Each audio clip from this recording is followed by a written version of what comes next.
一番お掃除がしやすいエアコンは、答えは三菱電機霧ヶ峰です。エアコンお掃除の金賞プロが解説します。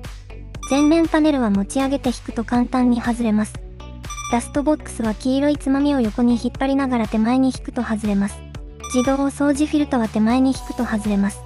これらは丸ごと水洗いができますよ。アルミフィンはブラシの掃除機で優しく吸うときれいになります。それだけじゃないんです。フラップをゆっくり開いて、このようにレバーをスライドさせると外れます。こちらも同様です。この取っ手を引くと、なんてことでしょう。吹き出し口がこんなに開くんです。